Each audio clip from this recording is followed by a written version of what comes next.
this is the first live AMA we'll be doing for Tech Thursday. And for those of you who don't know, Tech Thursdays are a weekly happening for the community about all things tech and product for the Immutable X ecosystem.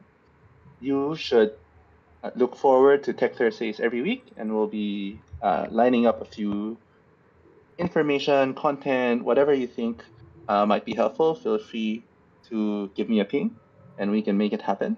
But for now, looking forward to talk to Tom, which is a good segue to a brief introduction of who Tom is. Thomas is currently a product lead on Immutable X, and he's looking after the token, protocol, and parts of the trading ecosystem.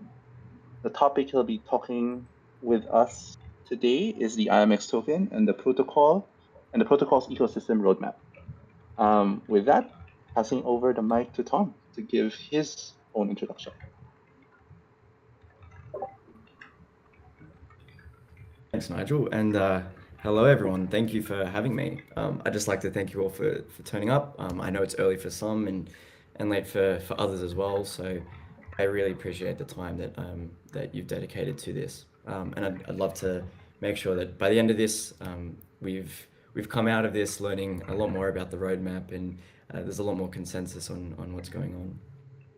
So as Nigel said, my role at Immutable is really to look after the token and protocol ecosystem, as well as parts of just trading ecosystem. As you can imagine, in crypto, it's very multidisciplinary, and you end up doing a lot of things. So looking after, obviously, like tokenomics, the product, ecosystem development, and governance as well. So happy to answer any questions. I know we've had some submitted, but at the end, when it's a bit more free form as well, to answer any questions there as well.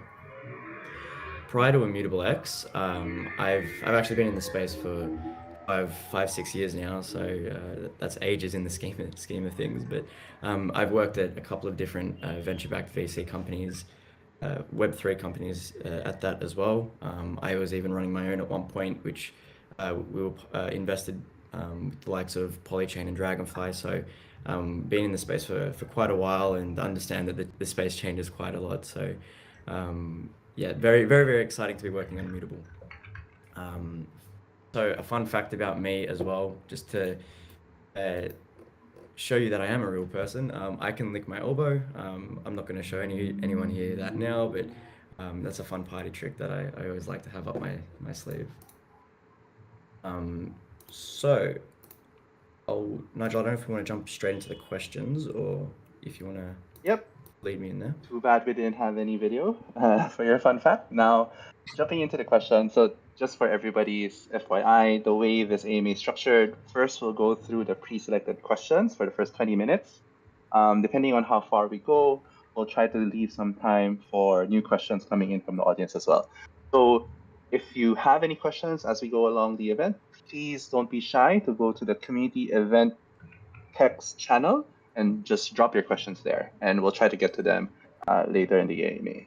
This AMA is scheduled for an hour, so we have about 50 more minutes to go. Hopefully, we'll be able to go through everything. Now, Tom, are you ready? We have a ton of questions from the community. I hope you're prepared. Let's awesome. do it. Okay, let's kick off with the very first question.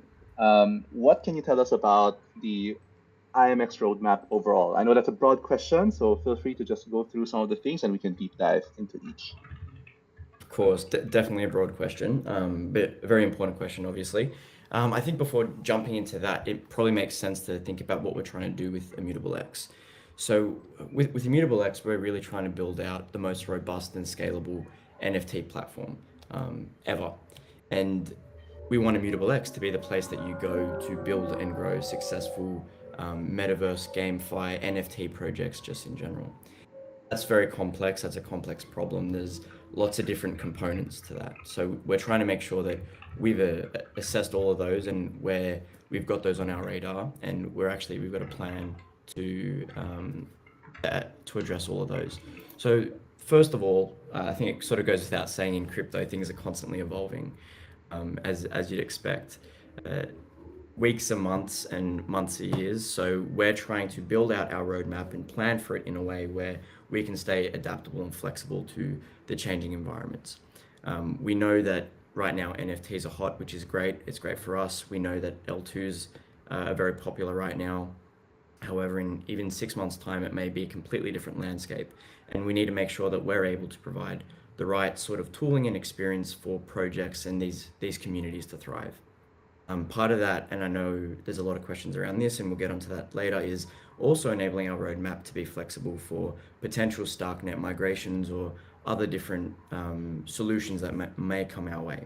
So, big caveat here of a lot of these things are still a little bit up in the air. We're doing rigorous discovery and research at the moment to make sure that the way that we're planning our roadmap and planning our product releases is in the best interest of the community, and that we've given it enough thought so they can be extensible and expendable as well. Sorry, composable.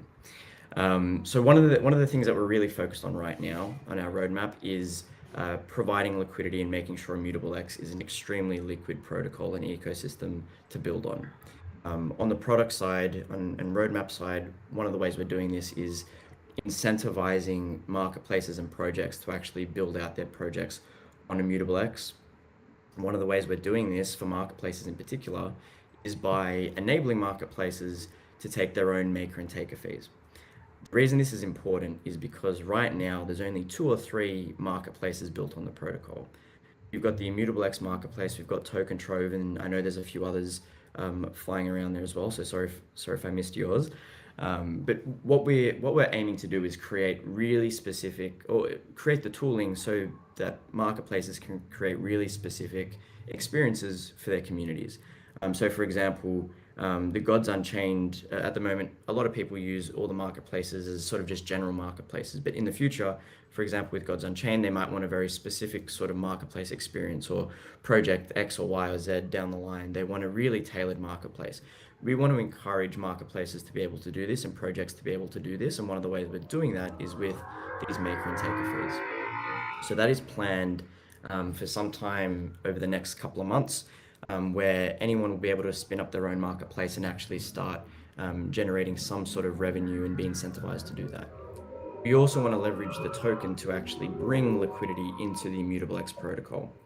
There's a few steps involved with that as well, but we're really focused on making sure that the Immutable X, like the pipes, the plumbing for Immutable X is as seamless as possible, so people can just start building and integrating directly with Immutable X, and they're incentivized to do so as well, and they're in alignment with the community.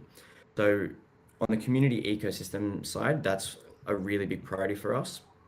We also know that a lot of these projects will also have their own fungible tokens. And we know a lot of these projects want to list their own assets and pay for assets in those fungible tokens.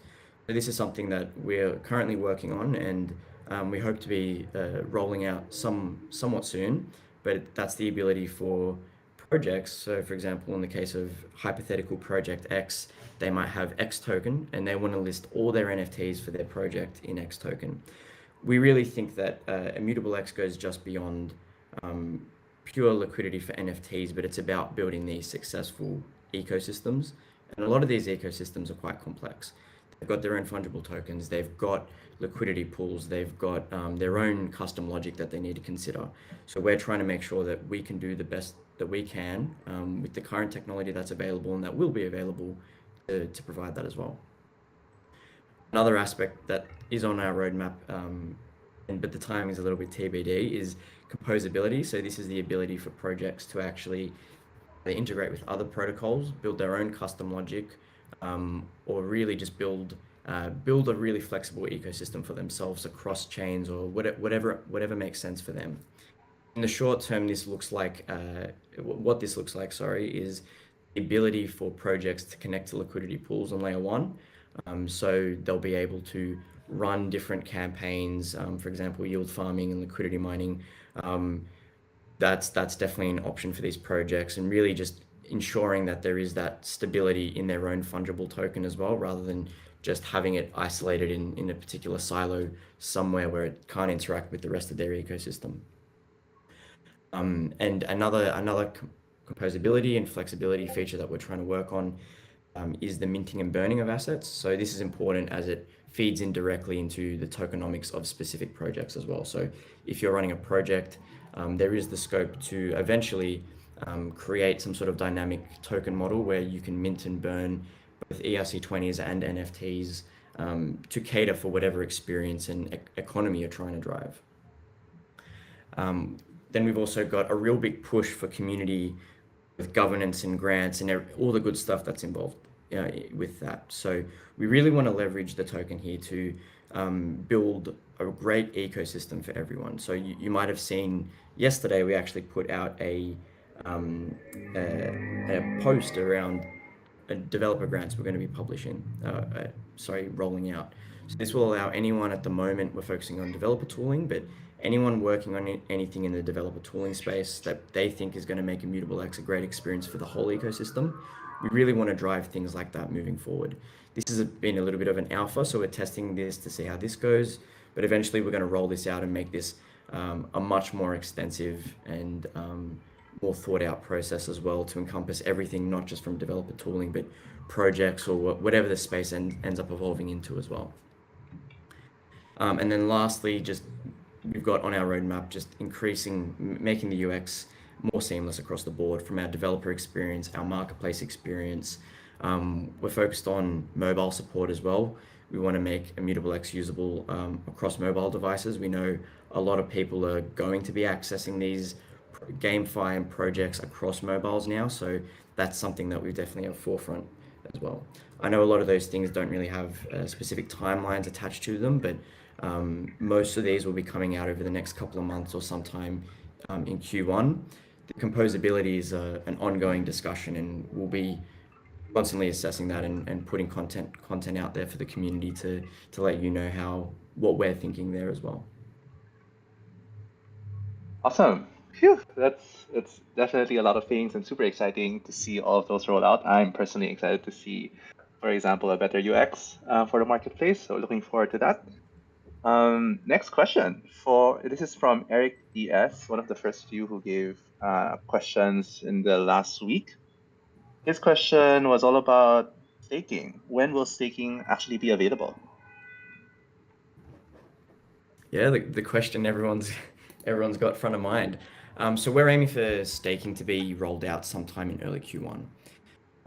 Again, we're really focused on making sure that every release from here on out has questions, or we've at least comprehensively thought about the extensibility and the evolution of that product as well. We don't want to build something where we can deploy it quickly, but we need to come back in a month or 2 months' time and either completely redesign that system or redeploy it. We want to make sure what we're building now is going to be extensible and usable. So, for example, as I said earlier, we know, I think most of us here now know Starknet has been out in the market. It's definitely on our radar. Nothing is locked in. I know there's a few more questions about this, and I'll go into more depth there, but we're carefully considering how we can make staking work across Starknet and StarkX environments if that makes sense for us. We're trying to make sure that the way that's all been designed is got the community at the forefront. We want to make sure that we're not doing anything that's going to go against the community. We want to make sure that staking is designed in the right way and it will be sustainable. And from a integrations perspective, from a cross-chain perspective, from really the success of the token in the ecosystem as well. I know this has been a question a lot of people have had, so I'd also just like to thank everyone for your patience with this. I'm happy to answer questions about this at the end if there's more follow-ups. It is constantly evolving, so thank you for your understanding here. And you mentioned this is a very good segue. You mentioned StarkX and StarkNet. When will the migration actually happen, or is it going to happen? And another great question, which has a lot of caveats and question marks and comments around.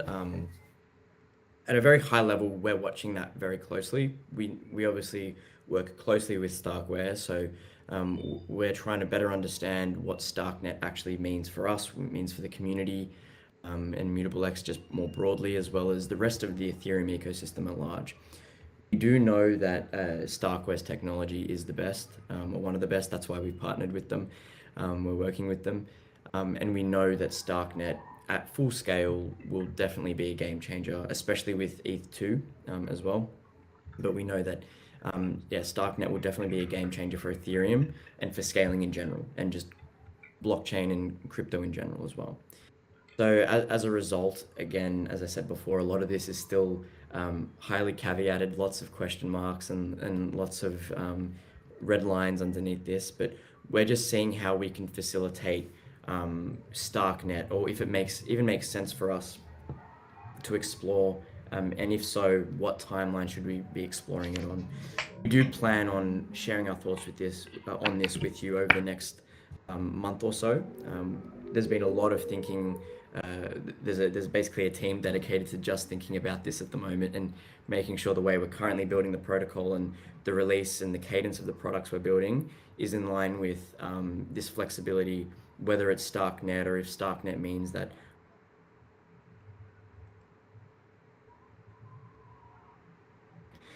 But at its core, and just to reassure everyone here, what we're focused on is making sure that Immutable X is the protocol that people want to go to build, or you have to go to build successful GameFi and metaverse projects and NFT projects. So we're not going to be making any rash decisions here.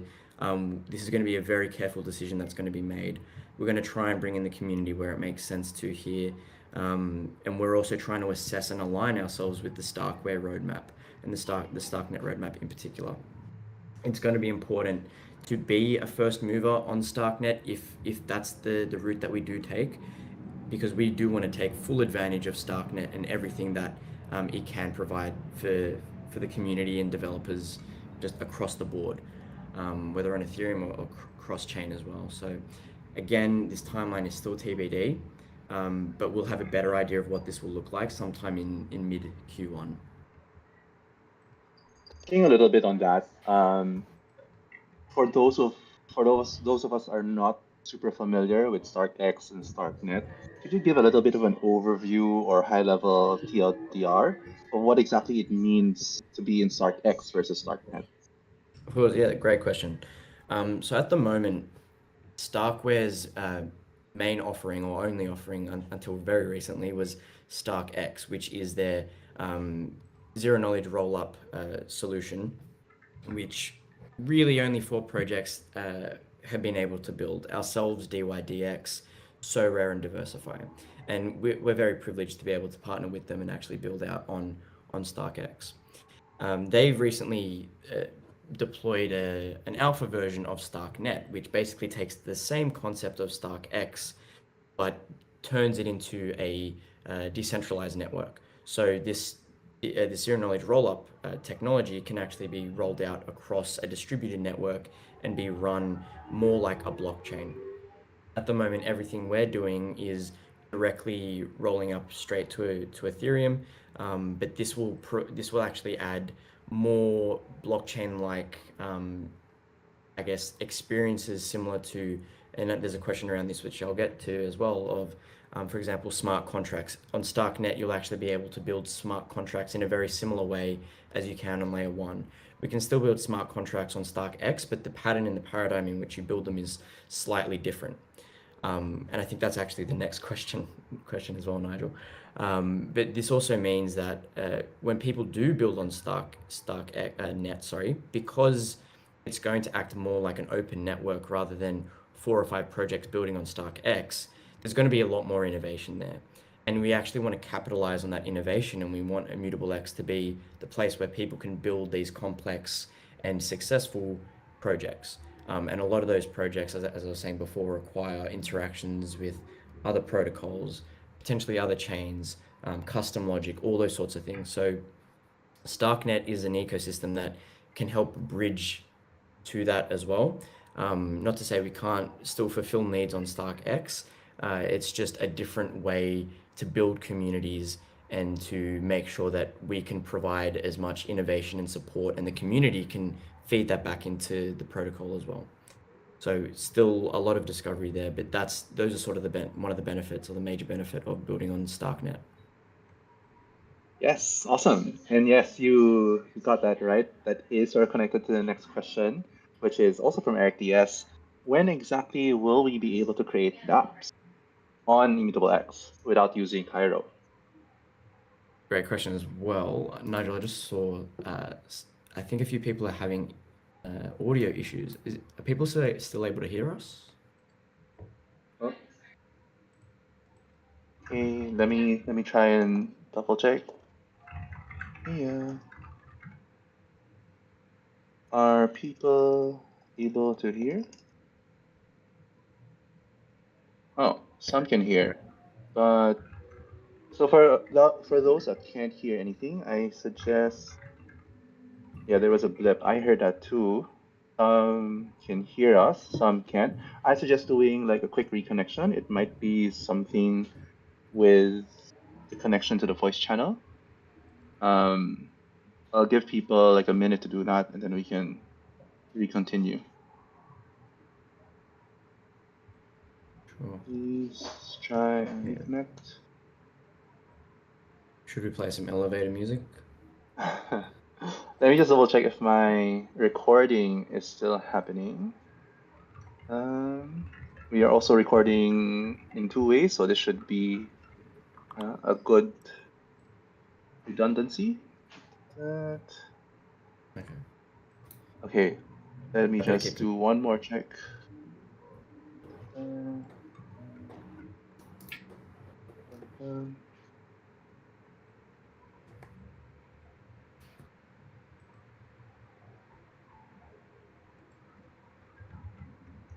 Okay, awesome.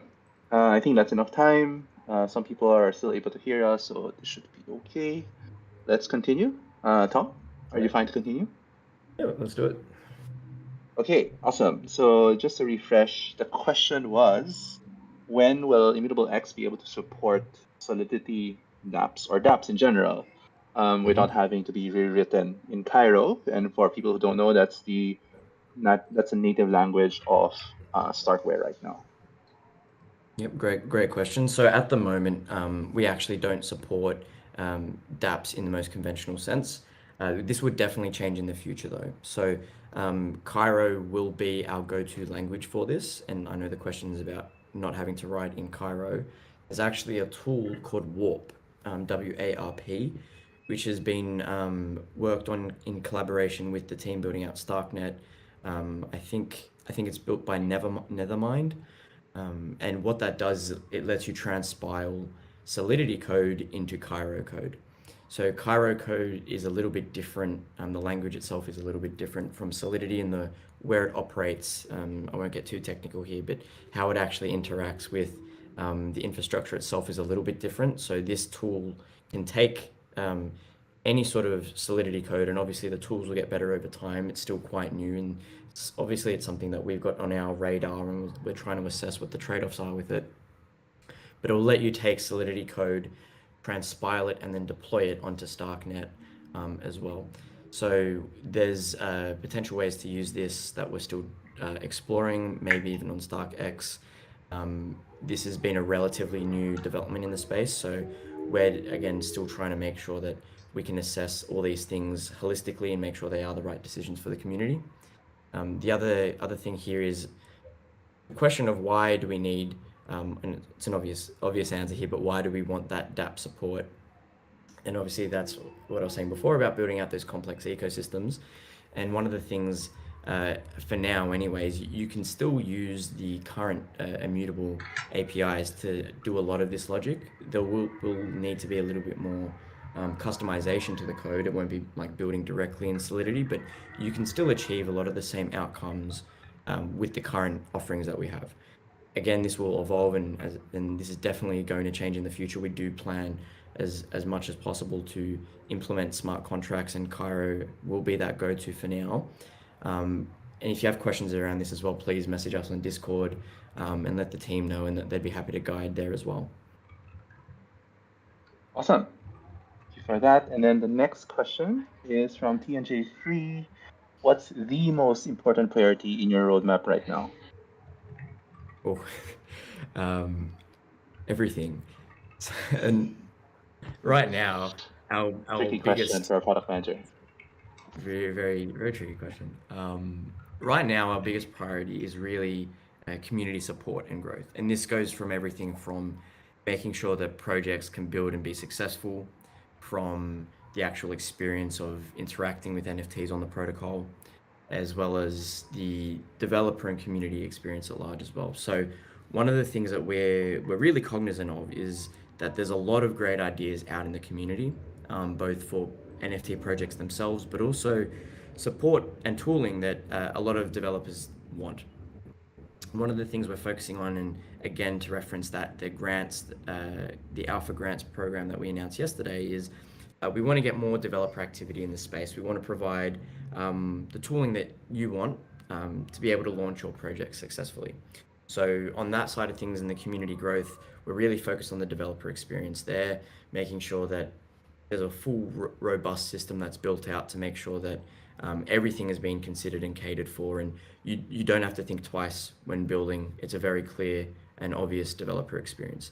This even goes into things like on our side with developer documentation examples, open sourcing certain parts of the system, like an open sourced, something we're exploring is potentially having an open sourced marketplace so people can build their own marketplace in a few clicks. Things like that are all things on our radar. So on that side, that's what we're focused on. And more on the product side, uh, we know something the community really wants is staking. Obviously, we're very interested in that as well. So we want to make sure that we've built out the infrastructure and the tooling around that to make sure that we can deploy staking as soon as possible. And then in conjunction with that, we want to be able to have the system ready to provide as much liquidity as possible. And this is more on the token side of things and the tokenomic side of things, but running campaigns, liquidity provision, promotions, and campaigns to bring a lot of great projects that some have already been announced, but there's a lot more that we know we're really interested in Immutable X, but bringing them on and making them successful on the protocol as well.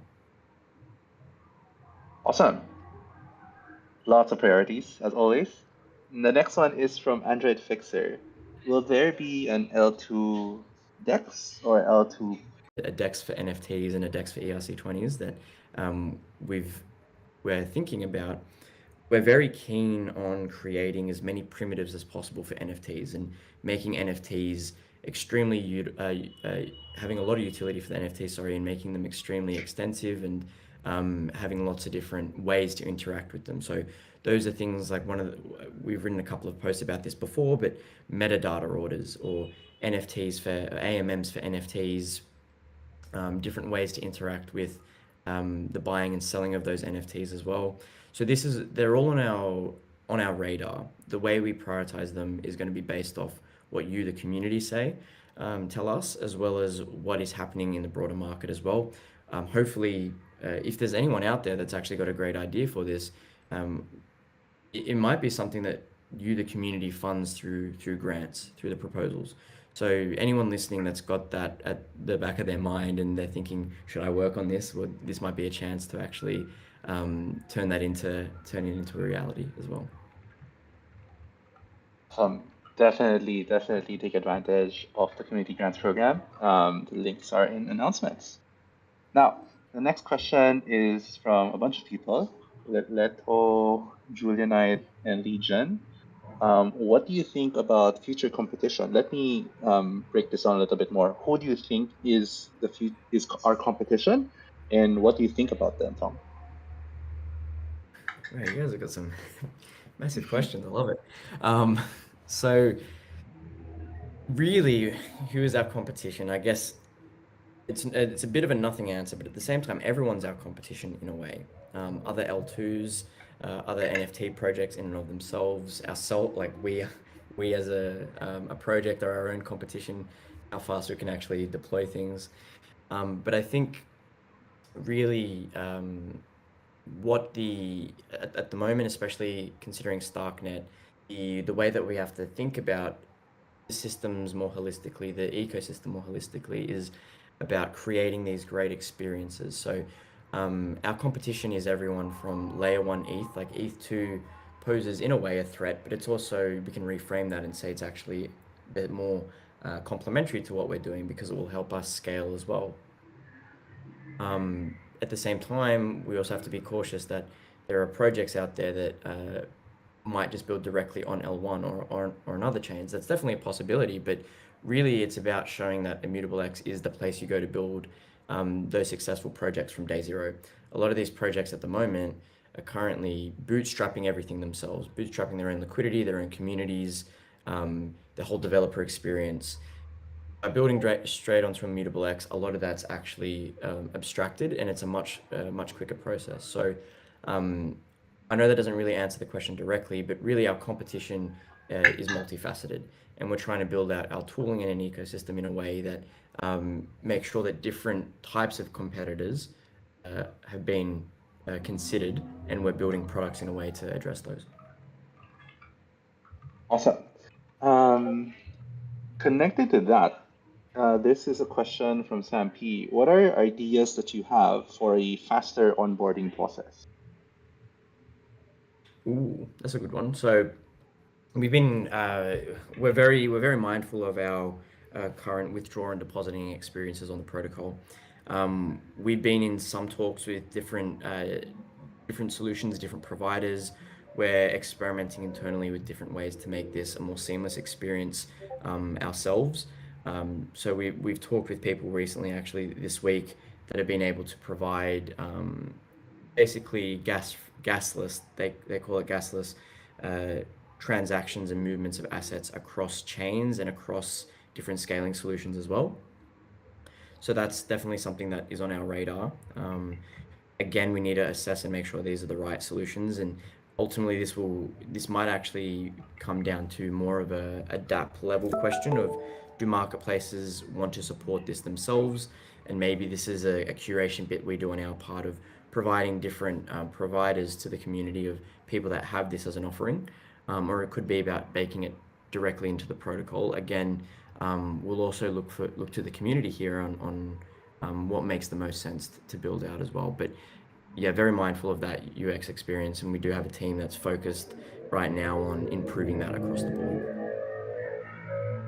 Awesome. Now let's do a little bit of a pivot and go deeper into the IMX token itself. I guess there was one question from Sam P. What are good or bad learning stories from launching the IMX token? Oh, so many. Um, a good story was the, I guess, the actual listing of the token and the initial community building around that. One of the things that we were really focusing on was rewarding the community for being early users of the Immutable X protocol. And obviously, we did that through our Play to Earn campaign, but it was really great to see the activity and the engagement that brought to the community. So that was a really great learning of, obviously, and this is something that we're going to keep doing, and we want to keep doing, of just rewarding our ecosystem and rewarding our users for building out the ecosystem, for interacting with us, for just being contributors to the whole value chain as well. So that was a really great learning of just how responsive everyone was to that, and how much that actually helped make the token a success so far. On the flip side, I guess there's just always a lot of things to consider with tokens and launching tokens, and making sure that everyone's voice is heard. And so that's probably been the only real downside, is making sure that we can actually get to everyone and make sure that we're hearing everyone's opinions and everyone's voices, and making sure that everyone has been properly addressed, and we've given you what we've actually promised, and we can make sure we can keep giving you that value over time as well. Awesome. Um, Now I'm looking over some of the other questions from the community. There's one on, this is a very popular question. When OpenSea is it actually happening? Is there any official announcement? Yes, so no official announcements yet, but I can confidently say it's going to happen sometime in Q1. We're working very closely with the OpenSea team to get a better idea of what timelines will look like. How, obviously, they're very busy and they're a massive project.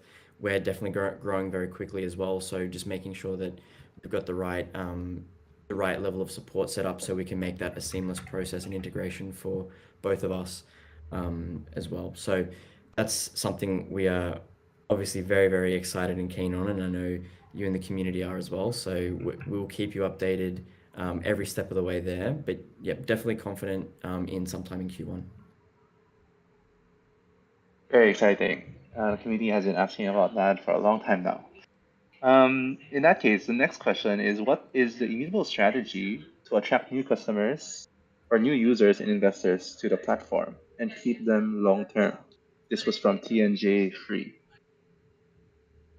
Yeah, great question. I think this is also related to a question that we were also asked before about what happens when the NFT hype passes. So I might combine some of my answers here. Our strategy is really to focus on projects that are in it for the long haul, that are building amazing experiences, amazing games, amazing NFT projects and communities that go beyond what we currently see now. And they're really trying to drive the future of GameFi, of the metaverse, of everything in digital ownership. So and if you've been in crypto for a while, you know things go up and down quite dramatically. The question of when is the next bear market is still up in the air, but let's say hypothetically we were in a bear market, or actually, sorry, whether or not we are in a bear market, our focus is on those long-term projects. And so we want to find those projects that people are going to play no matter what. They have to be good games, good metaverse projects that no matter what the rest of crypto is doing, these are still amazing experiences that people are in it for the community for. They want to play the game because it's a great game. They want to be in the community because it's a great community. So we're really focused on making sure that those projects are um, really at the forefront. We're building out the whole experience for them as well. And again, relating this back to Starknet or other strategic decisions, we're trying to make sure that all the tooling and community considerations are really thought through there to make sure that no matter the environment, the end user, the projects, and the communities are the ones that are succeeding. Cool. Uh, Very exciting stuff. Now, circling back to the ecosystem funding, we have a few questions about that here.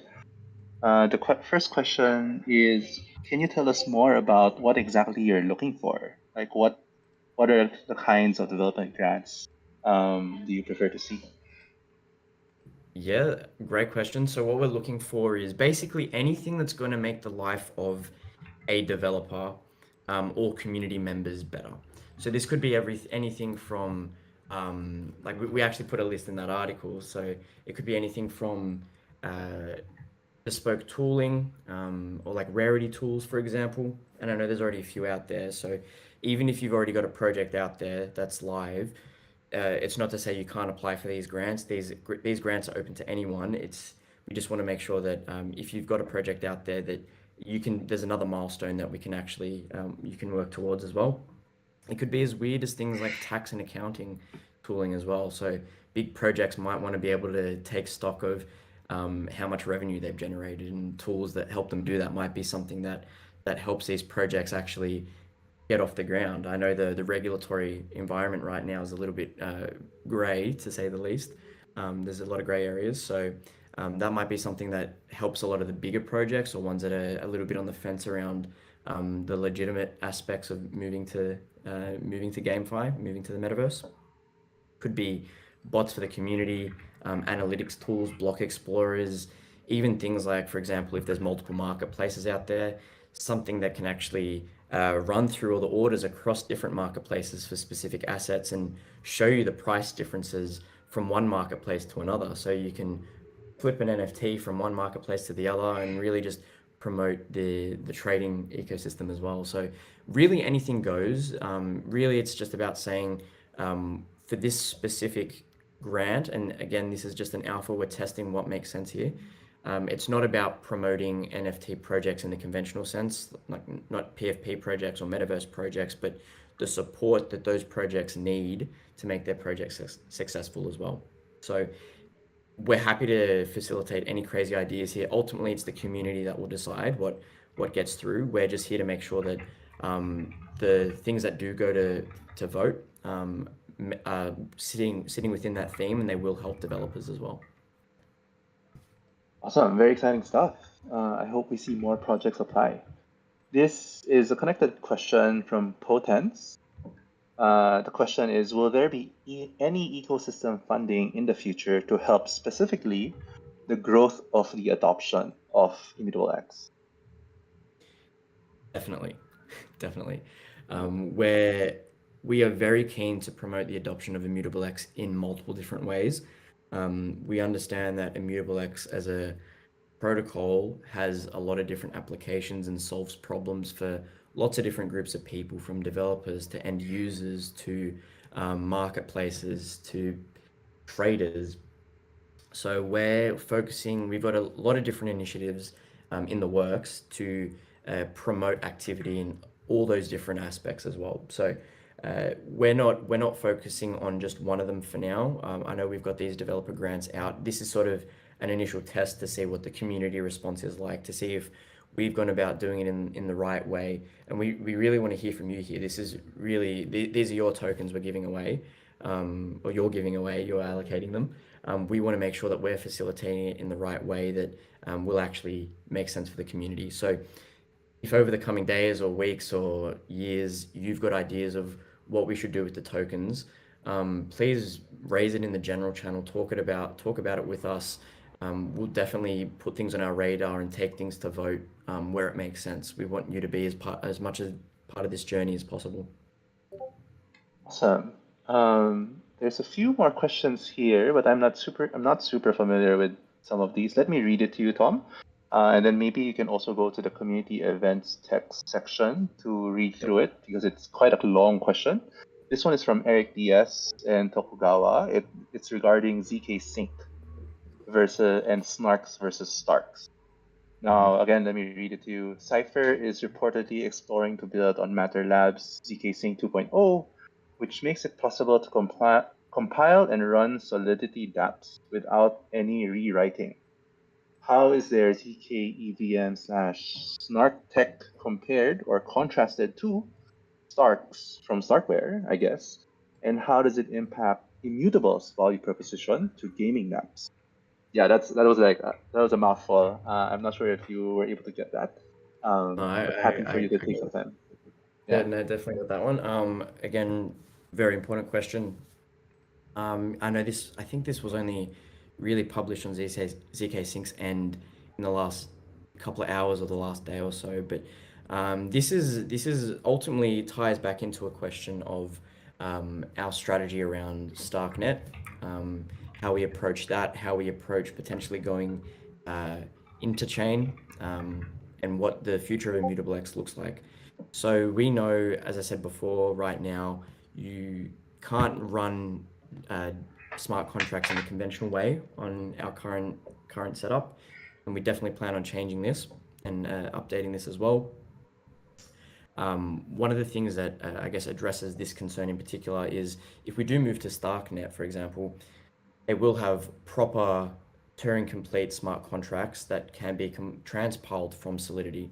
So it will be a very similar sort of experience in the sense that you can compile your Solidity code that you've built on L1 or taken from a different project that might have been open sourced. You might change a few parameters and redeploy it onto Immutable X. That's definitely possible. Again, here we want to make sure that the way that we're going to market with this is in the best interest of the community. We know a lot of people are asking for this. This isn't something we're treating lightly. We are doing everything that we can to make sure that this is going to be doable.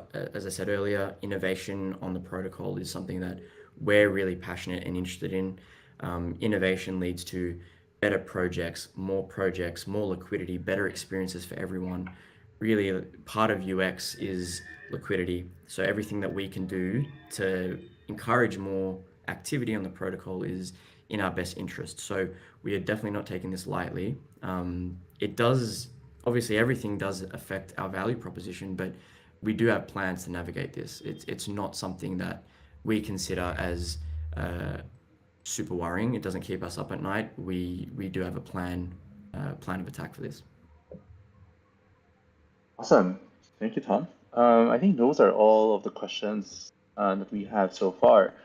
Was there anything else you wanted to leave the community with while we give a little bit of time for people to type in questions if there's anything else. Um, Again, I just want to reiterate the point that we are a community and we really want to hear your opinions on everything. This is a collaborative process. We want to support as many projects that we can as possible. We're obviously mindful of the direction the space is heading. We know metaverses are going to be huge. There's a reason Facebook changed their name. We're very passionate about the space, and we're very passionate about the developer and user experiences and making it seamless for everyone. So if there's something that you think that we're doing that doesn't align with that, we'd definitely love to hear it. Let Nigel know, let myself know. We do plan on being very, very active in Discord from, uh, especially throughout the next year. So we will be there to answer any questions and to consider things as you bring them up as well. So be vocal, please. Awesome. Okay, there's one more question that just came in. This is from player 91. What will be the main methods of value accrual for IMX, given that a lot of it is actually given out in ecosystem or developer awards? Yeah, great question, Plan 91. So a lot of the value of the IMX token will come from the community growth. So obviously, like all projects, you need to uh, invest some of your own tokens in the community for that growth. Where we see a lot of the value accrual from IMX coming from, sorry, for IMX coming from, is from the liquidity and the projects being built on the protocol. So for now, this looks like trading volume on the protocol, but in the future, this could look like this could take the form of many things. This could be different primitives or different types of experiences that are being built. So, for example, if we run a DEX on Immutable X, an ERC20 DEX or an NFT DEX, however we choose to design it, it might work similarly to Uniswap and Uni in the sense that there will eventually be some sort of fee paid for, fee or LP tokens that are facilitated with the IMX token. So the plan is to use the token in as many ways as we can to create multiple different uses for the token and different value streams for the token. This might in the future as well, depending on what the future of the system looks like, as we start to decentralize parts of the actual core infrastructure as well. One idea we've thought about, and definitely not locking this in, but for example, we could run, or people could stake their IMX tokens to run API servers and have those scattered across the world. That's something we've thought about. Again, it's not locked in, but that's another way for the token to be used and another value stream for the token as well. So where our focus is on making sure that the token has as much utility as possible and it actually feeds directly back into the broader ecosystem. Awesome, super exciting stuff. There's a lot to look forward to in the next year. Okay, let's wrap up then. If there are any more questions, just keep on posting it in the text channel, then I'll just feed it to Tom, and I'm sure we'll be able to get to them at some point this week or later next week. Now, a few things to end the session. Once again, thank you very much for attending Tech Thursday. This is a weekly happening for the community about all things that are tech and product for the Immutable X ecosystem. One more reminder for all you builders out there, if you want to use this opportunity, definitely check out the alpha program of the Immutable X Community Grants Program. There's over 12,000 IMX tokens up for grabs. That's almost 100,000 US dollars in today's prices. The best proposal will win, and the community will be voting. Again, the theme will be developer tooling. That's it. Thanks you for everybody that's attending. Tom, if people would like to follow you or ping you, where should they go? What's your Twitter handle or anything like that? On Twitter, you can find me at. I'll throw it in the general chat. Awesome. Sounds great. That's it. Thank you everybody for attending. I hope that was interesting. Please give us your feedback. Again, we'll be bringing content like this to you every Thursday. Looking forward to interacting more with the community and the core team.